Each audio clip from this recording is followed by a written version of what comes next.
এখন আমি একটা বিষয় আলোচনা করতে চাচ্ছি, সেটা হলো যারা কেমোথেরাপি পেয়ে থাকেন সেই সমস্ত রোগীদের যেগুলো পার্শ্ব প্রতিক্রিয়া হয় সেগুলো কেমন এবং তার একটি সাধারণ চিকিৎসা কেমন হয়ে থাকে।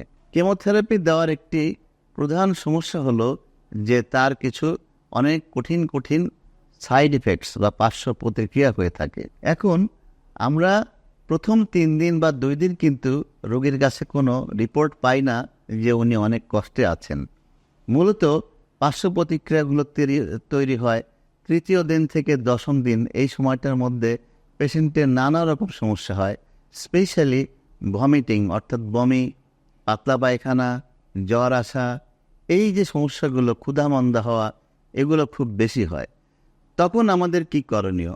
আমরা আসলে এখন কেমোথেরাপি যখন দিয়ে থাকি তার আগে কিন্তু এই পার্শ্ব প্রতিক্রিয়াগুলো যেন না হয় সেজন্য একটা ওষুধ দিয়ে থাকি, এবং দেখা যাচ্ছে আজকালকার দিনে কেমোর পার্শ্ব প্রতিক্রিয়া খুবই কম হয়। যেমন আগের দিনে কেমোগুলো এমনভাবে তৈরি হতো যেন সেই ওষুধে পার্শ্ব প্রতিক্রিয়াগুলো আসলে বেশি হতো, কিন্তু ওভার দ্য ইয়ার্স অর্থাৎ বছর পর বছর বিভিন্ন গবেষণার মাধ্যমে কেমোগুলোর ইনগ্রিডিয়েন্টসগুলোকে এমনভাবে তৈরি করা হয়েছে যেন পার্শ্ব প্রতিক্রিয়াগুলো কম হয়। এবং পার্শ্ব প্রতিক্রিয়াকে শুটিং করার জন্য অর্থাৎ এই সমস্যাটাকে সমাধান করার জন্য এখন কিন্তু আমাদের বিভিন্ন ধরনের চিকিৎসাও এসেছে। তো সাধারণভাবে যারা কেমোথেরাপি নিয়ে থাকেন তাদের একটি কমন সমস্যা হয়, তারা খেতে পারেন না।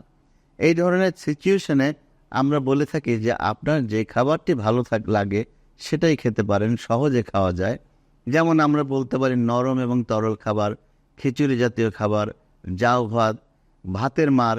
এমনকি আমরা বলে থাকি আপনি বাংলাদেশে একটি প্রচলিত খাবার পান্তা ভাত খাবেন। এটার কেন বা সুবিধাটা কি? যে এখানে ভাত আছে, কার্বোহাইড্রেট, পানি আছে, তাতে লবণ দিলে কিছু ইলেকট্রোলাইট চলে আসলো, এবং যদি অল্প ঝালের ডাল দেয় সেখানে কিন্তু প্রোটিনেরও একটা সমাধান হলো। অর্থাৎ এভাবে খেলে রোগীর কিন্তু পুষ্টিটা অনেকখানি ভালো হলো এবং তার জন্য কষ্টগুলো কম হবে। সেকেন্ড আর একটা বিষয় হয় যে পেশেন্টের বমি হয়। বমি যেন না হয় সেজন্য আমরা রোগীকে কিন্তু আগের থেকেই ওষুধ দিয়ে থাকি, এবং ওনারা যদি ঠিকভাবে সেই ওষুধগুলো খায় তাহলে হয়তো বমি বমি ভাব থাকবে কিন্তু বমিটা হবে না। কিন্তু সমস্যা তখনই হয় যখন অধিক বমি হয়, দিনে 3 বার 4 বার 5 বার বমি হচ্ছে। এই ধরনের রোগীর অবশ্যই উচিত নিকটস্থ হাসপাতালে অথবা ক্যান্সার হাসপাতালে যোগাযোগ করা, কেননা বুঝতে হবে যে তাকে তখন আমাদের ভেইনে অর্থাৎ শিরায় কোনো চিকিৎসা দিতে হবে। এরপর একটি সমস্যা শুরু হয় ডায়রিয়া অর্থাৎ পাতলা পায়খানা। এই ধরনের ক্ষেত্রে আমাদেরকে রোগীদের বলে দেওয়া থাকে যে আপনারা প্রাথমিকভাবে কি করবেন, কোন ওষুধটি খাবেন, এগুলো সব লিখে দেওয়া থাকে। তারপরেও যদি দেখা যায় অনেক বেশি পায়খানা হচ্ছে তাহলে নিকটস্থ যে কোনো হসপিটালে তারা একটা কলেরা স্যালাইন নিতে পারে, অথবা নর্মাল স্যালাইন নিতে পারে, অথবা নিকটস্থ ডাক্তারকে দেখাতে পারে, অথবা আমাদের ক্যান্সার হসপিটালগুলোতে আসতে পারে যেন আমরা চিকিৎসাটা সঠিকভাবে করতে পারি। আর একটা বিষয়ে রোগীরা খুব কনসার্ন, আমি দেখেছি যে পুরুষ রোগীরাও বেশ কনসার্ন যে চুল পড়ে যাবে কিনা। হ্যাঁ, কিছু কিছু কেমোতে, এখানে বলে রাখা ভালো যে সব কেমোতে কিন্তু চুল পড়বে না, কিছু কিছু কেমোতে অনেক চুল পড়ে যায়।